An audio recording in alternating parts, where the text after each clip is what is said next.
Yeah, I am, but I haven't seen that many of them because they're exciting.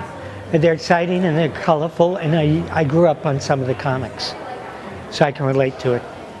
I love them, absolutely. It's just the whole idea of superheroes, people you can look up to, especially as a kid, and just seeing your favorite heroes in action, doing the things that you love or wish you can be. I'm kind of biased to all Marvel comics. I'm a lifetime collector. I enjoy the newer movies as well. Yes, I'm a fan of Marvel movies. They're really funny and they're really action-packed. I'm not a fanatic or anything, but I definitely have watched Marvel movies and I really like them, so it's something I'm into.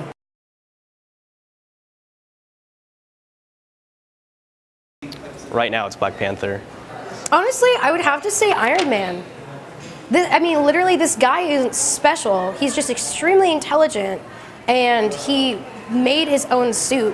And he also has a weakness, though. Like, he needs the suit in general, and he needs it to survive. So it's like a relationship between, you know, it's like a personified, sorry, let me reword that. So his suit is a personification of his mind, but he also needs that to survive, and it's a personification about how he is weak in a way and has something else as a tool that he uses to become something more powerful.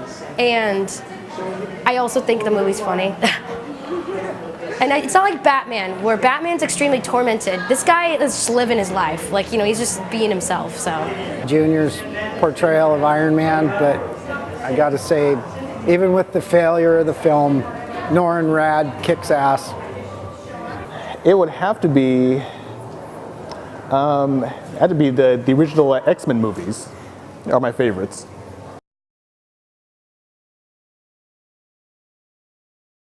There needs to be a woman superhero. There needs to be more, like, where she's not just part of a male team or an all-woman superhero group. That would be badass. Black Spider-Man. I would say a Marvel movie with the Avengers, but include the X-Men into it as well. Yep, and combine both of the franchises. It would probably be a correctly done remake of first series, first print Silver Surfer stories, but the target market would be guys my age. So, you know, the one movie that's had the Silver Surfer in it kind of tanked, which was very disappointing for me because I'm a Silver Surfer fan.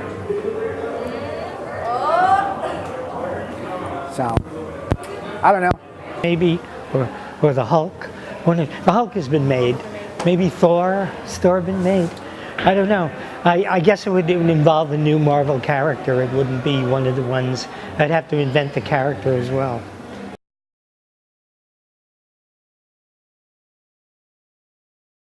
Yeah, I really think that, like, it helps like portray different ethnicities, and I think that's like a major thing that's missing from movies. Yeah, I don't mind it at all. I don't mind them doing fantasy and realism at the same time, because if you think about it, the comics take place in a realistic type world, so it only makes sense to keep current, keep modern. No, I really don't. It's kind of irritating. That kind of detracts from the whole concept of comic books, in this old man's opinion. Comic books were supposed to take you out of real life and put you into a fantasy world where you had no cares. And now it's just a reportrayal of life and reality and current events. So for me, it defeats the purpose of comic books. I love the classic superhero story where someone can save someone else, and it's, you know, it's a good feel kind of aspect, and it makes you challenge morals and why the villains are doing what they're doing, if they're justified. It's really just questioning, I guess, reality in itself. Come out as like a reflection of the same kind of patterns that we're repeating in history. So I think it's really important that these get made into more modern movies, because it's kind of making us recognize how these aspects are still challenges that people face today.